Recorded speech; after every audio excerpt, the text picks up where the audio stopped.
Bonjour à toutes et à tous, bienvenue dans ce nouveau talk show, un talk show que l'on va dédier au financement de l'innovation. Avec moi William. Bonjour William. Bonjour Patrick. William, tu es un spécialiste, n'ayons pas peur des mots, du financement de l'innovation. C'est pour ça que je t'invite ce matin. Écoute, lorsqu'on parle d'innovation, on a toujours l'impression que c'est pour financer des projets qui vont aller sur Mars ou sur Vénus ou ailleurs, ou des trucs contre des virus ou autre chose. Est-ce que c'est ça l'innovation? Alors l'innovation, elle est très large. Elle concerne potentiellement toutes les entreprises dans la mesure où, à partir du moment où une société engage des moyens pour développer un nouveau produit, un nouveau service, mettre en place de nouveaux procédés, elle va être qualifiée d'entreprise innovante. Donc, faire de l'innovation ne signifie pas inventer quelque chose de nouveau complètement. C'est pas... Pas que.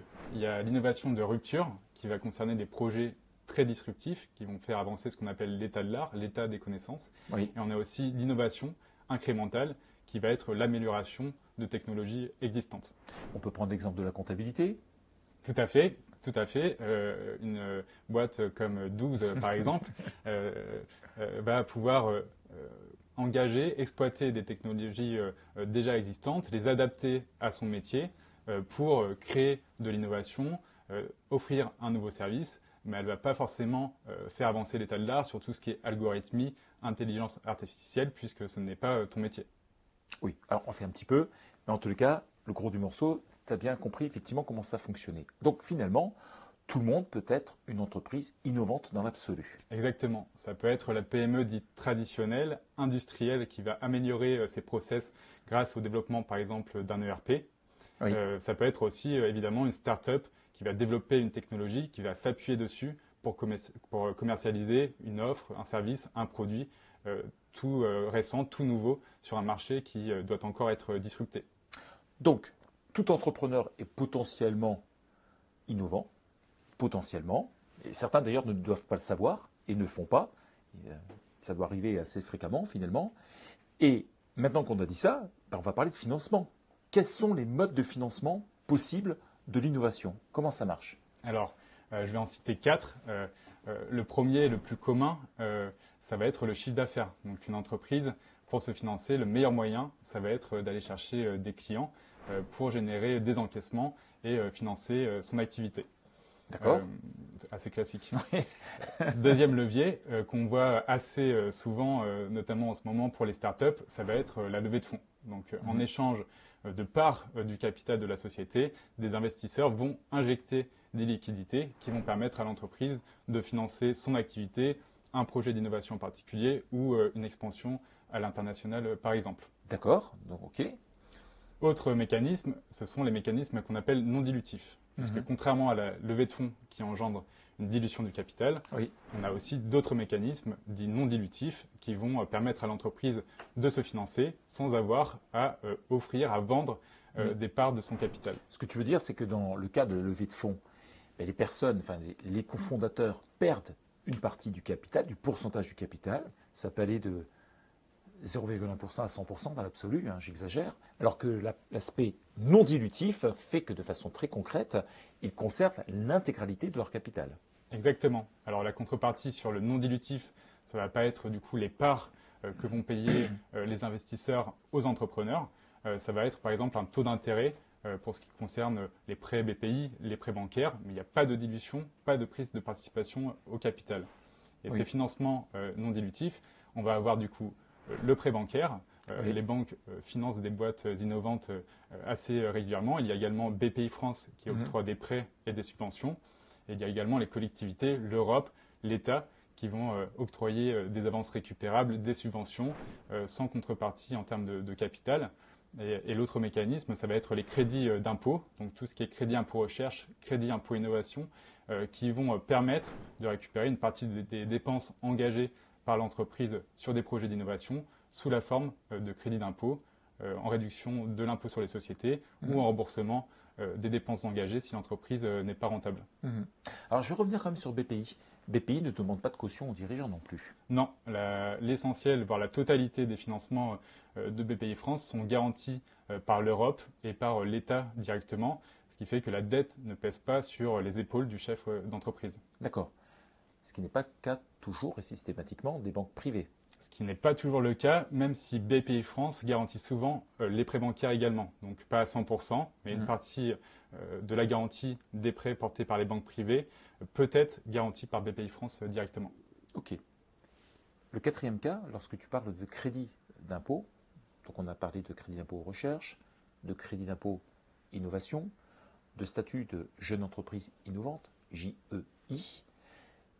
Tu as dit quelque chose, je pense, qui mérite d'être souligné, c'est que dans le cas du crédit d'impôt, tu as bien précisé que ce n'était pas une réduction en tant que telle, puisque la réduction d'impôt fait que si tu ne payes pas d'impôt, eh bien tu perds ta réduction, alors que le crédit d'impôt, si tu ne payes pas d'impôt, on te rembourse, très exactement.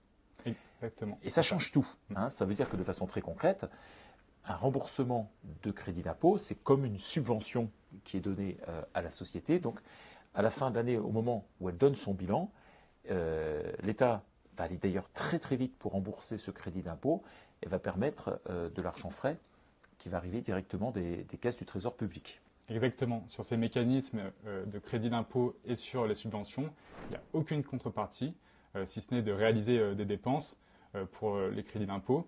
Et pour les subventions, c'est de s'engager à réaliser des dépenses bien définies et contractualisées auprès du financeur, puisqu'ils ne vont pas octroyer une subvention à l'aveugle, ils ne vont pas financer n'importe quoi. Ils vont par exemple se concentrer sur des projets d'innovation, des projets d'investissement sur une nouvelle machine. Et donc la contrepartie de la subvention, ce n'est pas un taux d'intérêt, ce ne sont pas des parts du capital, mais c'est un engagement à réaliser le projet qui est présenté aux financeurs en amont. Ok, super. Alors, on a vu ce que c'était une entreprise innovante. On sait maintenant comment financer. La question, c'est quand? Quand est-ce qu'on met ces choses en route? Est-ce que c'est cumulable? Est-ce que c'est alternatif? Comment ça fonctionne exactement? Quelqu'un qui, tiens, n'a pas encore créé sa société, il va le faire. Est-ce que déjà en amont de la création, il doit déjà se poser ces questions? Alors, en effet, une entreprise, elle va pouvoir activer des financements dès sa création et tout au long de sa vie. Donc, en amont de la création, c'est bien de prendre les infos nécessaires pour voir ce à quoi vous pouvez prétendre dès la création de l'entreprise. Il y a notamment une subvention qui s'appelle la bourse French Tech, qui est une subvention de 30 000 euros, qui permet de financer les entreprises de moins d'1 an sur des projets d'innovation. Et une fois que l'entreprise est lancée, elle va soit dégager du résultat net positif et donc consolider ses fonds propres de manière organique, soit elle va lever des fonds et la prime d'émission qui est générée va permettre à l'entreprise de consolider ses fonds propres sur lesquels les financeurs vont s'appuyer pour positionner des financements. Ah oui, c'est vrai. Alors, on va expliquer ce que c'est une prime d'émission quand même, pour être sûr. Donc, une prime d'émission, c'est une somme d'argent que les personnes, enfin que les investisseurs vont mettre, les investisseurs privés, pour compenser la répartition. Pour simplifier, si quelqu'un a créé une société à 100 euros et que quelqu'un apporte 1 million d'euros, on va considérer que s'il voulait prendre 50% du capital, eh bien c'est 1 million, il y aura 100 euros de capital et le reste sera une prime d'émission, de telle façon à ce que la personne qui est associée là, initialement ne soit pas complètement mangée. Bon, ça c'est un point important, effectivement, et ce que tu disais, c'est que la prime d'innovation plus le capital, ben, ça représente tout ça, les capitaux propres, sur lesquels BPI va pouvoir refaire ses calculs. C'est la raison pour laquelle quelqu'un qui fait une levée de fonds peut avoir du coup plus d'argent venant de la part de BPI.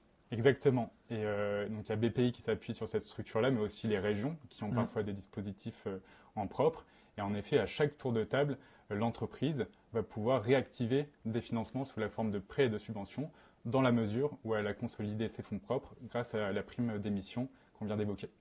Alors, on a vu quand est-ce qu'il fallait déclencher tout ça. Maintenant, quels sont les conseils que tu peux donner aux entrepreneurs, ceux qui vont nous écouter, enfin ceux et celles qui vont nous écouter? Qu'est-ce que tu pourrais leur dire, comment ça se passe, etc. Je vais te donner 3 conseils principaux. Je pense qu'il y en a d'autres, mais on ne va pas forcément s'étendre. Le premier conseil, c'est de jamais attendre d'être à court de cash pour activer des financements sur l'innovation, que ce soit des levées de fonds ou des financements non dilutifs. Oui, c'est sûr que si ça prend un petit peu de temps, toutes ces opérations, si tu es tu n'as plus de cash, bah, tu es cuit, quoi, tout simplement. C'est ça. Que ce soit une levée de fonds au cours de laquelle les investisseurs vont peut-être profiter de la situation de faiblesse de l'entreprise ou des financeurs publics qui ne vont pas financer une entreprise sur laquelle on n'a pas de visibilité, vous vous retrouvez bloqué. Et il faut avoir en tête en effet que les délais sont relativement longs. Une levée de fonds, ça ne se fait pas en 2 semaines. Des financements à aller chercher, ça ne se fait pas en 2 semaines non plus. C'est souvent plusieurs mois sur tous ces procédés. Et du coup, il faut anticiper ces délais-là, lever dans des conditions qui sont relativement favorables et ensuite aller chercher des financements. Une fois que la structure financière est bien stable, bien consolidée, notamment grâce à la levée de fonds, moi j'ai tendance à dire que les entreprises sont financées lorsqu'elles en ont le moins besoin.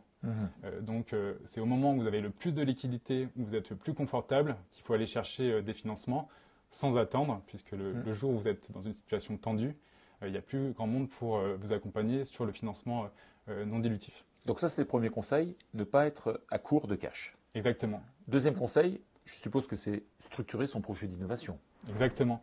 On ne va pas aller voir les financeurs et les investisseurs non plus sans avoir une roadmap technique, un plan d'innovation bien structuré, avec des grands verrous techniques à lever, une roadmap vraiment solide qui va crédibiliser le projet d'innovation et qui va donner aussi à l'entrepreneur une sorte de fil rouge sur lequel travailler, avancer pour faire évoluer sa technologie, ses produits, services et qui vont permettre également aux financeurs de se positionner de manière plus simple.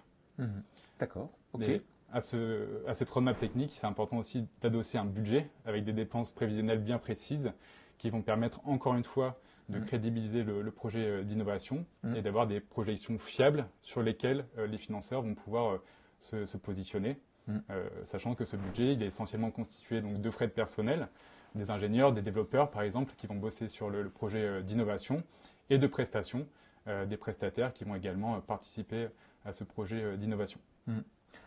Je remarque souvent d'ailleurs que la plupart des fondateurs de start-up minimisent parfois le montant des innovations. J'ai déjà observé cela, c'est minimise le nombre de personnes qu'il faut et parfois ça fait des budgets qui sont effectivement mal structurés. Exactement. Un troisième conseil à donner peut-être sur, allez, je devine, le dilutif, c'est ça?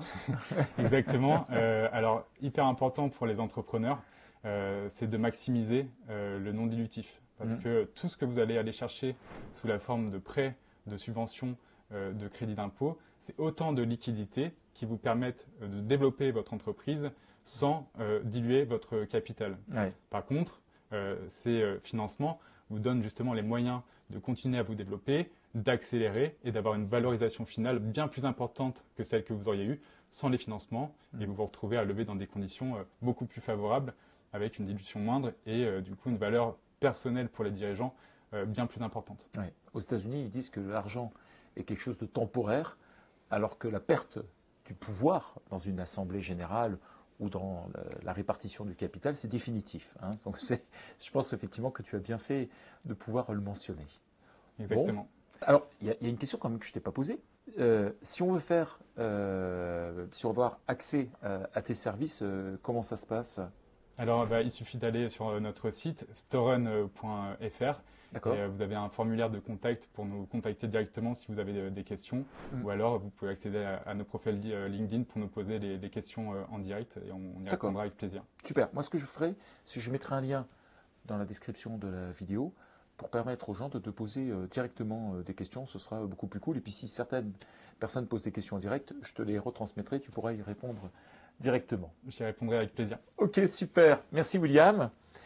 Merci à vous tous, merci à vous toutes d'avoir suivi ce talk show. Je vous souhaite une excellente journée. Je vous dis à très bientôt, soit sur YouTube, soit dans les webinars qu'on fait tous les jours, soit directement sur notre site dougs.fr. À très vite.